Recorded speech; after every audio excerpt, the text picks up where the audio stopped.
So, in this lecture, we are going to discuss about what is meant by organic chemistry. So, what is meant by organic chemistry? Organic chemistry, and second, so importance of carbon.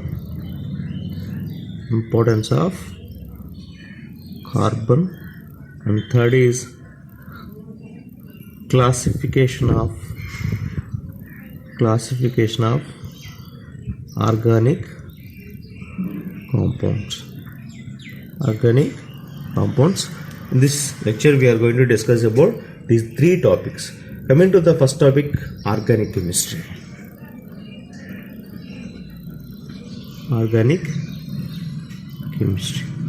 What is meant by organic chemistry?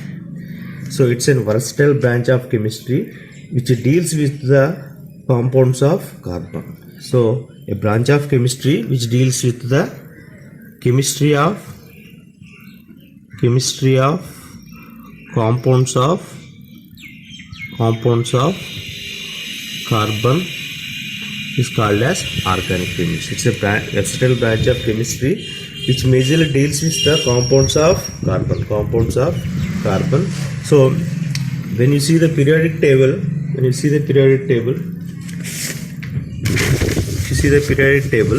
okay, these two rows are called as S block. Okay, these two rows are called as S block.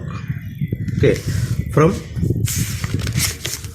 this third row to 12th row are called as D block elements. These are called as D block elements.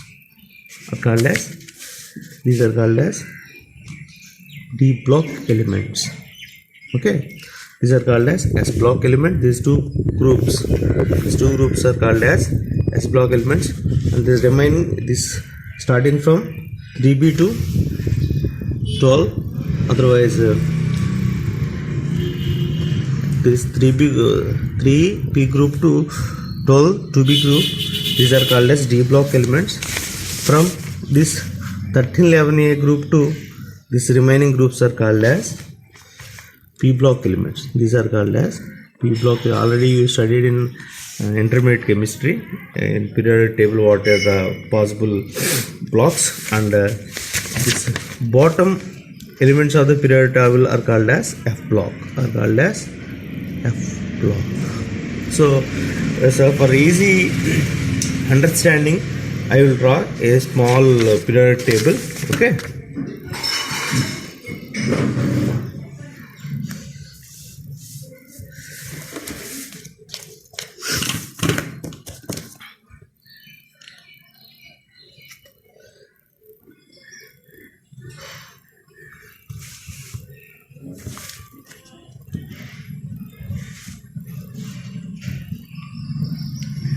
Okay, this is about S block elements. Generally have lithium, beryllium. Okay, this is and these are the P block elements. We have boron, carbon, nitrogen, oxygen,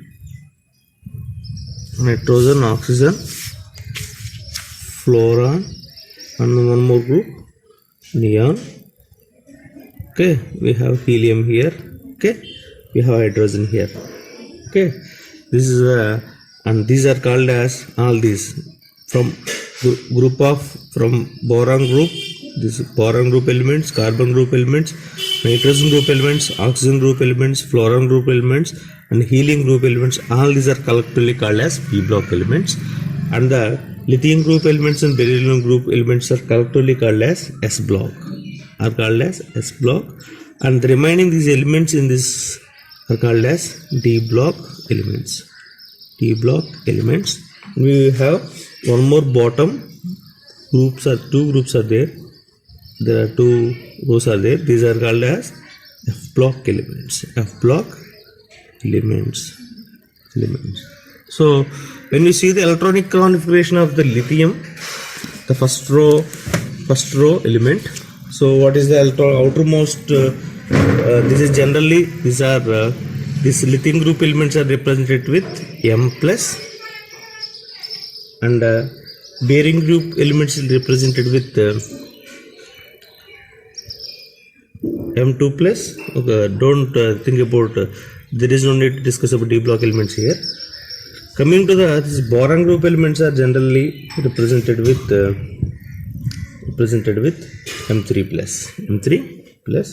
So coming to the electron in we will discuss only about electrons in outermost shell of the elements. So when you see the lithium in its outermost shell, it has one electron. Lithium in its outermost shell. Here we are drawing only electrons in outermost shell. I am only drawing electrons in outermost shell. The lithium has one electron in its outermost shell. Coming to the barium, it has two electrons in outermost shell. It has two electrons in outermost shell. Coming to the boron, it has three electrons in its outermost shell. Boron has three electrons in its outermost shell. Coming to the carbon, it has four electrons in its outermost shell. Four electrons in its outermost shell. Coming to the nitrogen, it has 5 electrons. Coming to the nitrogen, it has 5 electrons. Coming to the oxygen, it has 6 electrons. So I am here drawing only electrons in outermost shell. Coming to the fluorine, we have how many electrons? There are about 7 electrons. 7 electrons in outermost shell. Coming to the neon, it has 8 electrons. If a element having an 8 electrons in its outermost shell, it satisfies 8 electron rule. That means it is highly stable. The helium group elements are called as noble gases or noble state elements. They are stable. They don't react with any other elements, because if any element having 8 electrons, otherwise this is called as octet rule. Any atom having 8 electrons, in its outermost shell, it satisfies octet rule. They are called as noble state elements or noble gases. Such that they are inert in nature. They are stable. They are not interested in doing any participation of reaction. So these are called as noble state elements or noble gases. They are inert in nature. So in the periodic table, every element always try to become an noble state elements by donating it electrons or by taking electrons.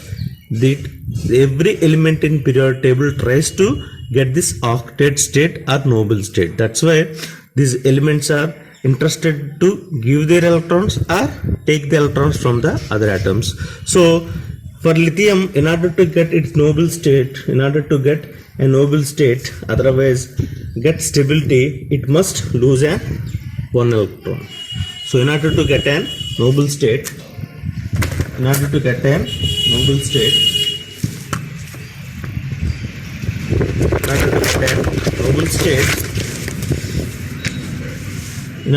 noble state, lithium have to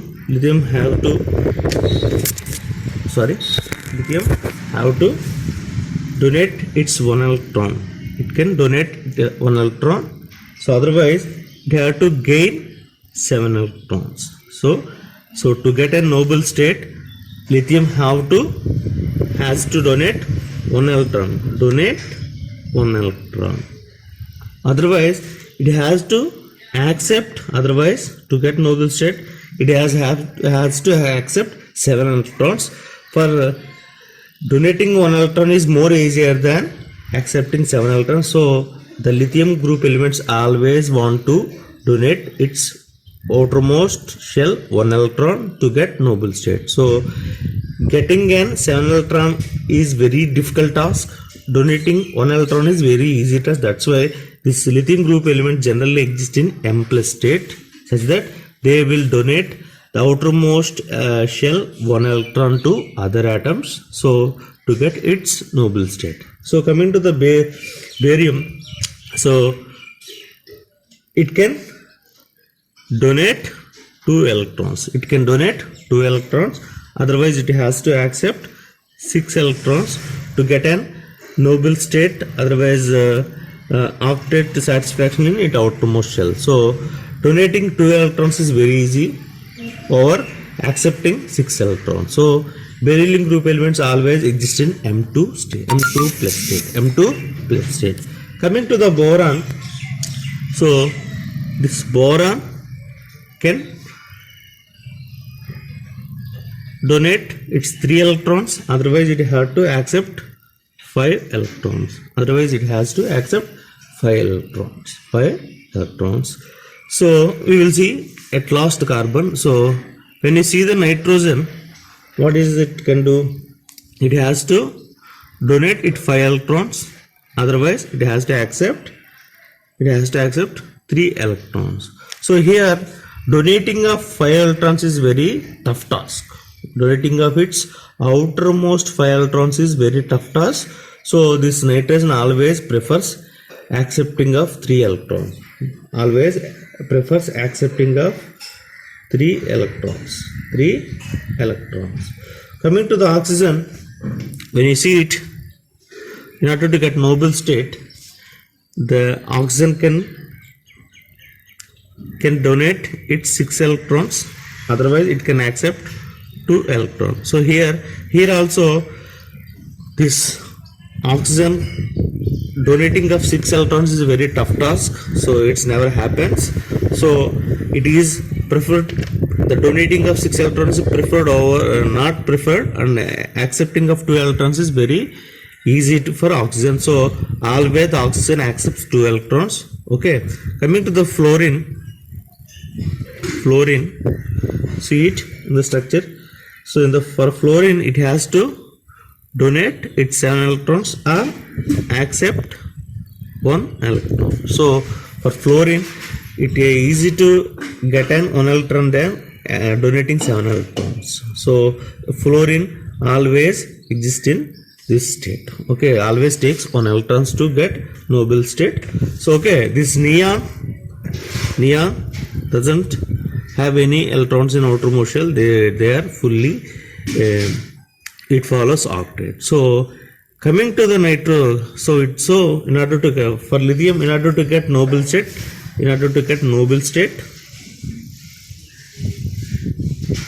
noble state or stability,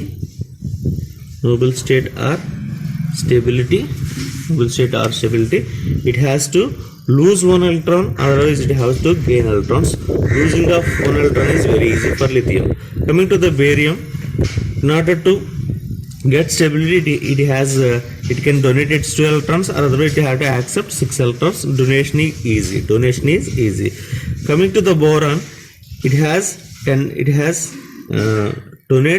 can donate 3 electrons in outermost shell. Otherwise it has to get 5 electrons. Donating of 3 electrons is preferred to get noble state. Coming to the nitrogen, in order to get noble state, it has to donate its 5 electrons in outermost shell. Otherwise it has to get 3 electrons from the other atom to get noble state. So coming to the oxygen, it has to donate its 6 outermost shell electrons. Otherwise it has to get 2 electrons. So gaining of electrons is easy. Coming to the fluorine, it has to donate its 7 electrons in the outermost shell. Otherwise it has to get 1 electron in it from other atom to get stability. So these are how this outermost electron configuration. And coming to the carbon, you see, so in order to get noble state, how many electrons are there in outermost shell? 4 electrons. How many electrons? 4 electrons. For lithium, 1 electron. For barium, 2 electrons. For boron, 3 electrons in outermost shell. For nitrogen, there are 5 electrons in outermost shell. Also 6. Fluorine, 7 electrons. Okay. This carbon, when you see the carbon atom, it has 4 electrons. So in order to get noble state,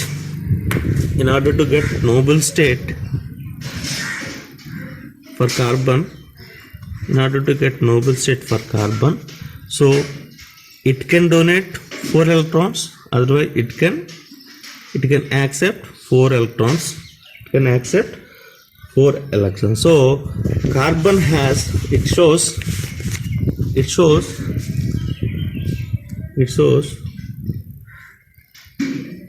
carbon has equal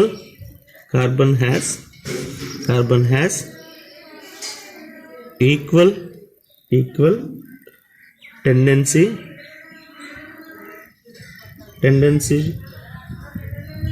to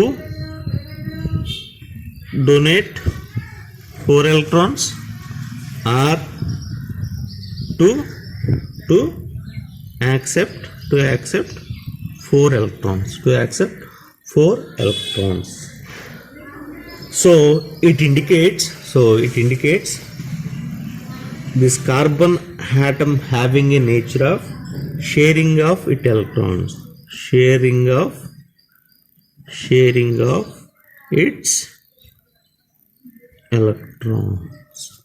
Carbon has an property called as it can share its electrons. So it forms sharing of electrons. The formed bond is an covalent bond. So when 2 atoms shares their electrons, the nature of the bond formed between these 2 atoms who shares their electrons. Otherwise, this one carbon atom, it's another carbon atom, it shares electrons here, it shares its electron here. It is called as sharing. If the 2 atoms shares their electron, the bond formed between these 2 atoms, if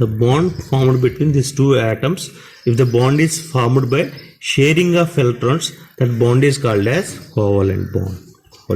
So carbon has an equal tendency to donate 4 electrons, or it can have an equal tendency to accept 4 electrons. So the carbon always forms bondings by sharing of its electrons. That by sharing of its electrons, the formed bond is called as covalent bond. There is another bond called as ionic bond. For suppose when you see NaCl, so Na is M plus Cl is Z. So Na has 1 electron in outermost shell. Chlorine has 7 electrons in its outermost shell. So in order to get a noble state, this chlorine has to donate 7 electrons, otherwise it has to gain 1 electron. For sodium, in order to get noble state, it can donate its 1 electron, otherwise it have to accept 7 electrons. So for sodium, it is easy to donate 1 electron. So it easily donates its electron. So chlorine has a tendency to accept 1 electron or donating its 7 electron. So it takes this 1 electron from the sodium. So this chlorine atom completely takes 1 electron from the sodium. So as a result, we will get Na plus Cl minus, and the formed bond is called as ionic bond.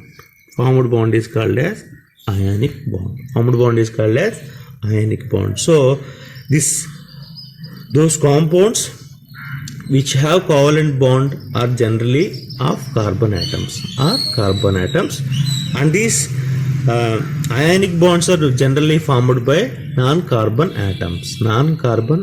So we have in the periodic table has 118 elements. In the periodic table, when you count the elements in the periodic table, you will get 11 elements. but 90% of the compounds in the nature of made up of 90% of compounds in nature are made up of carbon. Remaining 177 elements forms 10% of the nature. So this is because the covalent bonding forming nature of the carbon makes the nature 90%. So carbon occupies 90% of the nature as because it has a tendency to form covalent bond because covalent bond is nothing but sharing of electrons, and ionic bond is formed by donating and accepting of electrons. That is the reason why this 90% of the world is made up of carbon. 90%, we already seen in previous zero lecture. So discussed various compounds. All these compounds are made up of carbon. So the chemistry which deals with the compounds of carbon is called as organic chemistry.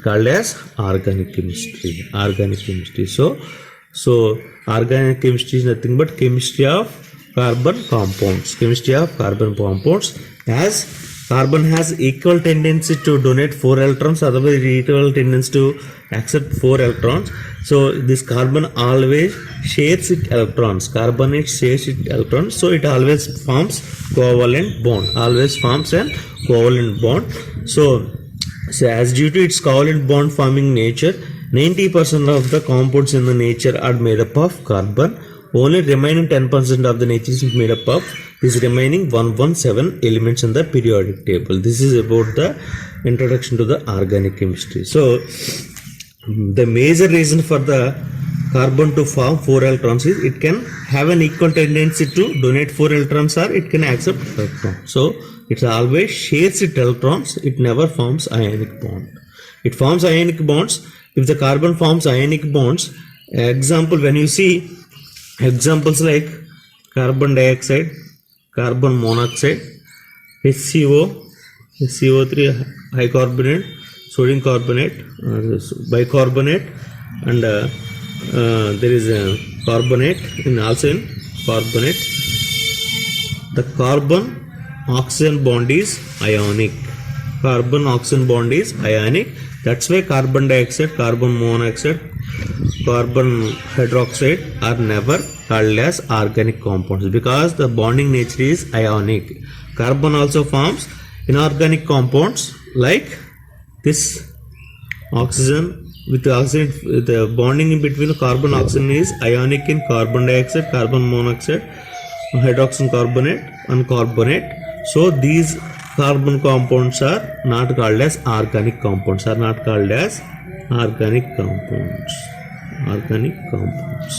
The compounds in which the carbon forms covalent bond with the other atoms, such compounds are called as organic compounds. So this chemistry of carbon compounds is called as organic chemistry. And remaining these 117 elements are called as inorganic chemistry. If you study this 117 elements chemistry, that chemistry is called inorganic chemistry. If you study chemistry of carbon compounds with the bonding, if the organic compounds which having covalent bond in nature, if you study the chemistry of this covalent bonded carbon compounds, that chemistry is called as organic chemistry. So this is about introduction of organic chemistry as well as importance of carbon atom. So the position of the carbon atom in the periodic table make it as an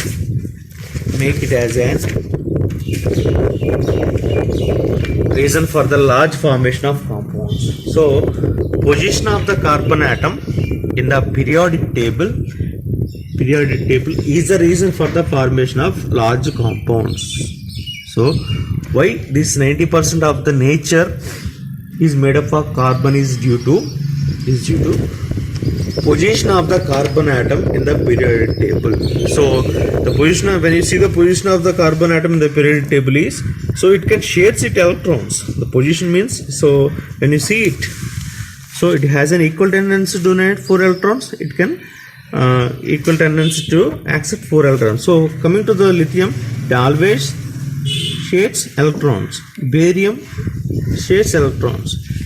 Boron shares electron, but nitrogen accepts electron, oxygen accepts electron, fluorine accepts electron. So but oxygen can donate electron, can accept electron, can donate electron, can accept electron. This position of the carbon atom in the periodic table such that it can donate its electrons, it can accept electrons, that it has a nature called a sharing nature. What is the nature of the carbon? Has a nature that is sharing nature.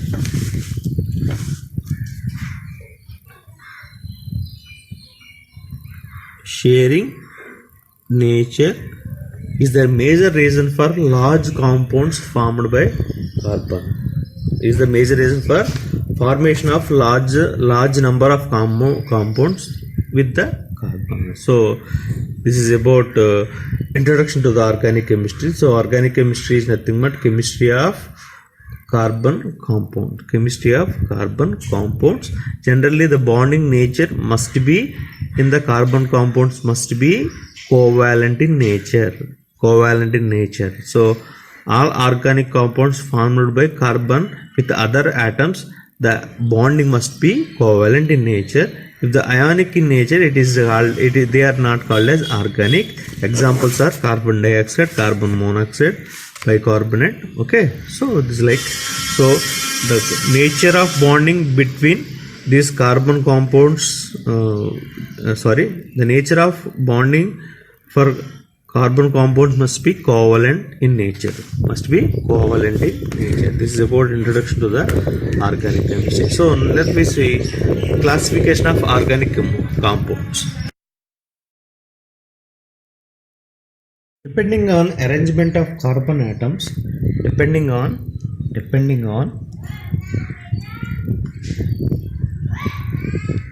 arrangement of carbon atoms, depending on arrangement of carbon atoms in organic structures, in carbon compound structures, these organic compounds are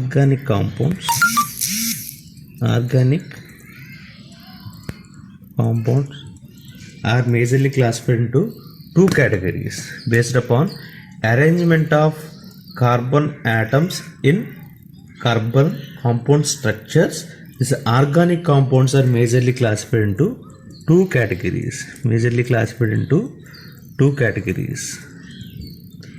The first category is called as acyclic compounds. The first category of compounds are called as acyclic compounds. And second category of organic compounds are cyclic compounds based upon arrangement of carbon atoms. These organic compounds are classified into acyclic and cyclic. So these acyclic compounds are also called as aliphatic.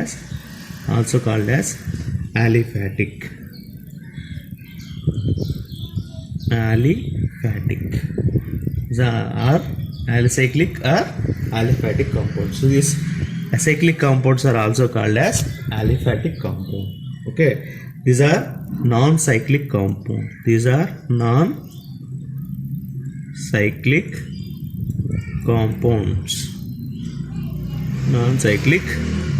Non-cyclic compounds are called as acyclic or aliphatic compounds. So okay, this cyclic means they are in generally form of rings. The carbon atoms in this acyclic or aliphatic compounds, the carbon atoms are in chain form. That like chain, the carbon atoms are there. Coming to the cyclic, they are in ring form. Okay. So these acyclic aliphatic compounds are again classified into 2 categories. Okay. Two categories. That is the saturated compounds, unsaturated compounds,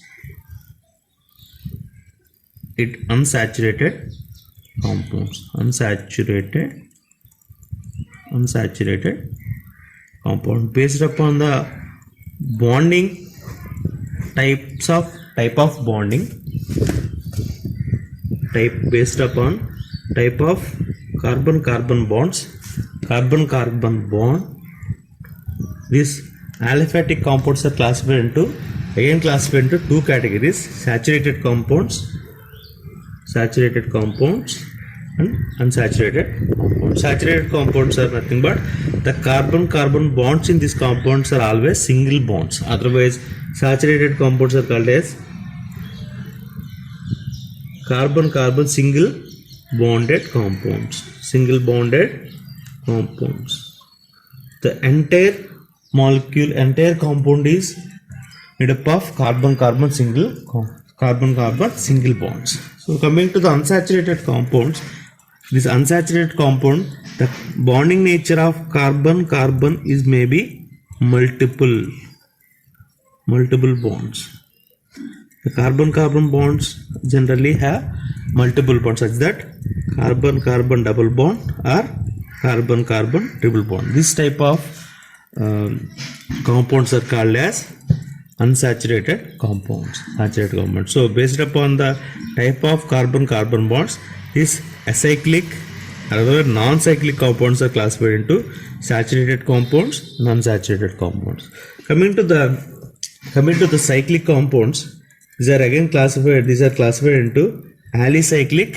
These cyclic compounds are classified into two categories. Again, alicyclic. Okay, come. Next is aromatic.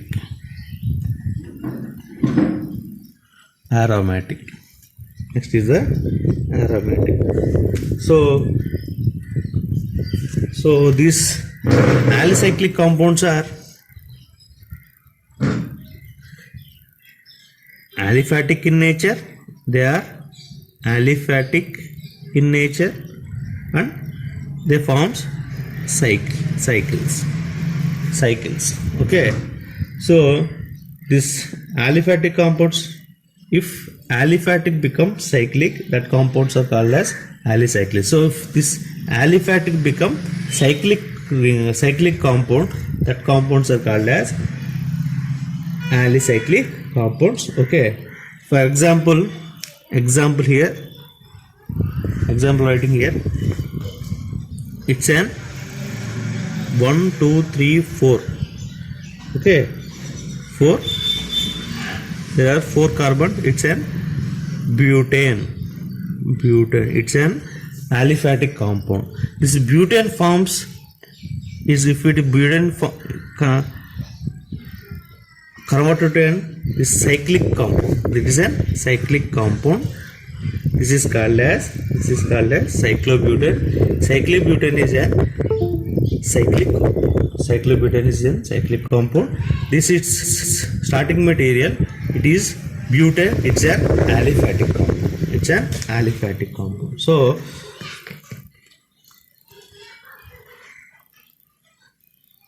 this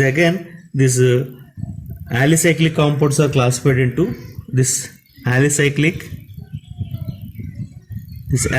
compounds are classified again into two categories. Okay, homocyclic,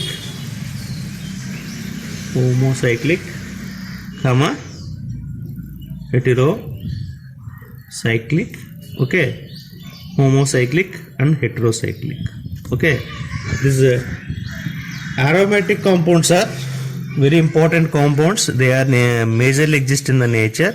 These aromatic compounds have some characteristics. I will discuss the characteristics of an aromatic compound. A compound is said to be aromatic when it is in cyclic in nature. It must be a cyclic nature, and its shape must be a planar. Shape must be a planar shape. Okay. So the atoms, the carbon atoms, this is aromatic compounds must be sp2 or sp. Hybridization of each atom ring must be hybridization in atoms such that all atoms in ring must be sp2 or sp hybridized. So the aromatic compounds are cyclic in nature, the shape of the aromatic compounds are planar in nature, and the atoms in the ring must be sp2 or sp. All atoms must be sp2 or sp. So the number of pi electrons we will discuss it later, but so in order to write an answer in the exam, so I am writing. So okay, it must have the ring must have 4n plus 2 pi electrons. The ring must have 4n plus 2 pi electrons. The total number of pi electrons in the ring must be equal to 4n plus 2 pi electrons. So these are the most important characteristics should be satisfied by a molecule to behave as an aromatic compound. To behave as an aromatic compound, the molecule, otherwise the organic compound must be cyclic, planar in shape.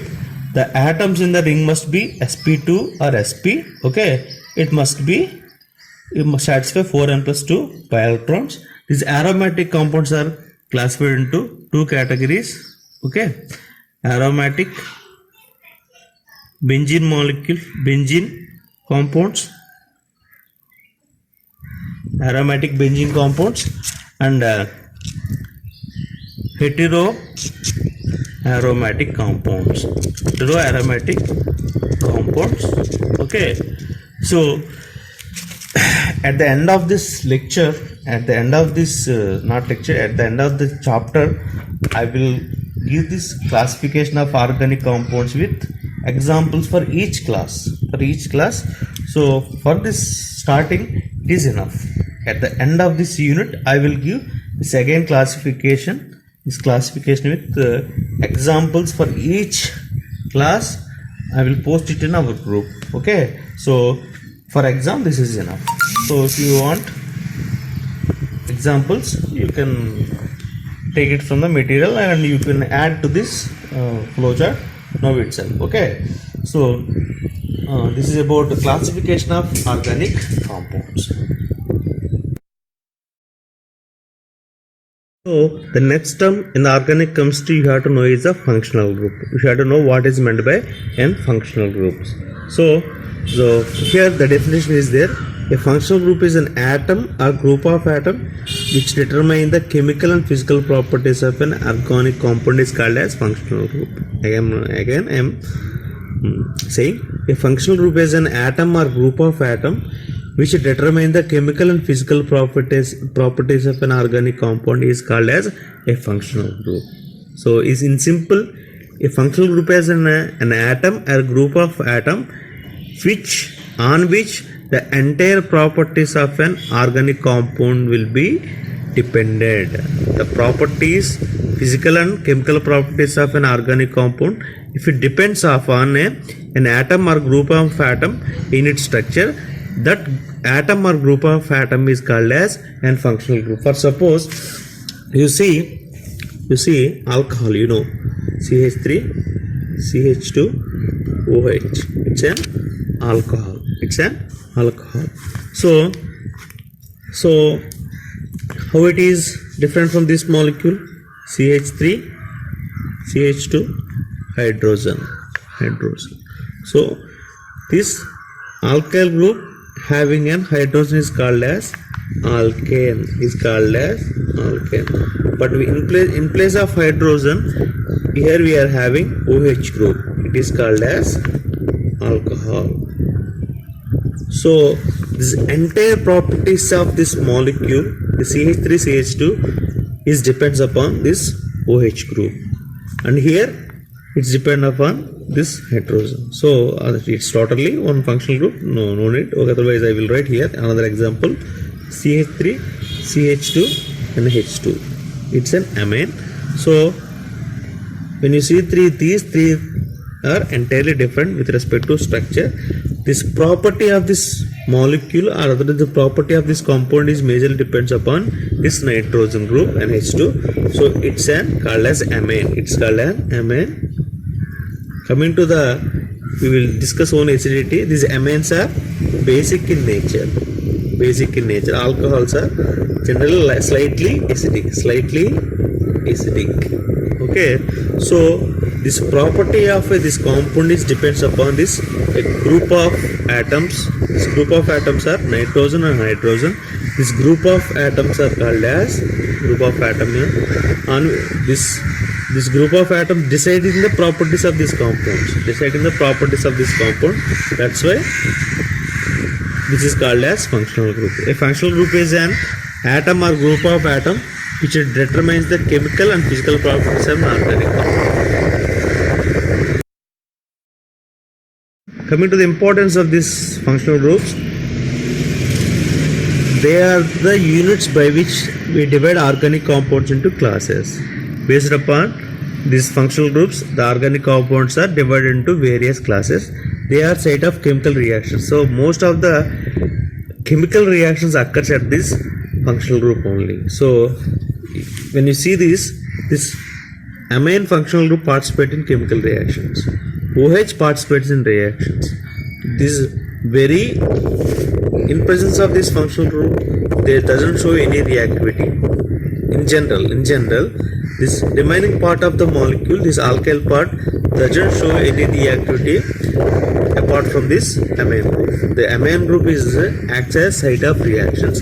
Here OH group acts as site of reactions. So functional groups help us to divide the organic compounds into classes as well as they act as site of reaction. Okay. So they also helps in naming of the organic compound. They also serves as basic for the naming of the compounds. This is about functional group. So now we see the functional group chart. Okay. This organic molecule has only carbon and hydrogen. If an organic molecule having only carbon and hydrogen, that compounds are called as hydrocarbons. That function is called as, that name of this functional group is hydrocarbon. So here we are discussing about functional groups. If an organic molecule having a carbon and a hydrogen, that name of that function is hydrocarbon. Okay. A lot of disturbance. Okay. So these hydrocarbons are having only single bonds only. They are saturated. They are called as, the name of the functional group is alkane. I will discuss it later. Okay. In the hydrocarbons, the bonds between various carbon atoms are double bonds. That functional group is called as alkene. If the bond between these carbon atoms in this hydrocarbon is triple bond, they are called as alkanes. So the functional group we have to study is the hydrocarbons. Hydrocarbons are nothing but they are compounds which are only made up of carbon and hydrogen. Such compounds are called as hydrocarbons. These hydrocarbons are again furtherly divided into three categories based upon the bonding nature in the carbon atoms, between the carbon atoms. If the bonds between carbon atoms all are single, they are called as alkanes. If the bonds between carbon atoms is double bond, they are called as alkenes. If the bonds between carbon atoms is triple bond, they are called as alkynes. If an organic compound having carbon, hydrogen and halogen, where X is the halogen. Halogen means chlorine, bromine, fluorine, etc. or otherwise iodine. So if an organic compound in its molecule is having three atoms, particularly carbon, hydrogen and halogen, they are called as, that functional is called as alkyl halide. So if the organic molecule having carbon, hydrogen and nitrogen, they are called as amines. The function is called as amines. If the molecule is made up of carbon, nitrogen and hydrogen, that function is called as amines. If carbon is made up of carbon, hydrogen and sulfur, they are called as organosulfur compounds. They are furtherly divided into thiols and sulfides. This is the structure of the thiol. This is the sulfide. It's an ether like linkage. Okay, we will discuss this later, don't worry. So is organic molecules made up of carbon, hydrogen and oxygen. So it is furtherly divided into two categories. One is oxygen. The bonding between carbon and oxygen is sp3, and second type of bonding between carbon and oxygen is carbonyl compound. So if the bonding nature between carbon and oxygen is sp3 in nature, they are called as alcohols and ethers. The best functional groups for these are the alcohols and ethers. Coming to carbonyls, these carbonyls are again classified into aldehydes, ketones. Okay, if the carbon double bonded carbon is called as carbonyl carbon, it has one side alkyl group, other side hydrogen, that is called as aldehyde. If the carbon atom, so carbonyl atom is surrounded by two alkyl groups, that is called as ketone. In detail we will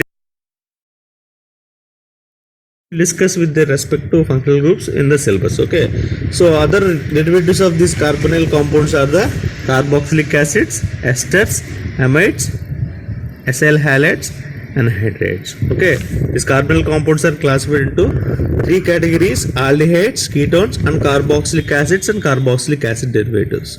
So carbonyl compounds function is divided into three categories: aldehydes, ketones and carboxylic acids and carboxylic acid derivatives. These esters, amides, acyl halides, anhydrides are called as carboxylic acid derivatives. This is about the various functional group possible in our syllabus. So in the first year you are going to discuss about alkanes, alkenes, then followed by alkyl halides. These alkanes and alkenes are there in unit 2. So alkyl halides are in unit 3, and these carbonyl compounds, aldehyde, ketones and alcohols are in unit 4. This carboxylic acid is unit 5 with amines. This is the syllabus in organic chemistry 1. These functional groups will be discussed in the organic chemistry 1. So what are the functional groups we have to study in organic chemistry? Means alkanes, alkenes and conjugated alkenes, and as well as this is discussed in unit 2. Coming to the unit 3, we are going to discuss about alkyl halides only. Coming to the unit 4, we are going to discuss about aldehyde, ketones along with the alcohol. In the 5th unit, we are going to discuss about carboxylic acids and as well as aliphatic amines. This is about the syllabus we are having in pharmaceutical chemistry 1. Okay, with this today we will conclude our classwork. Okay.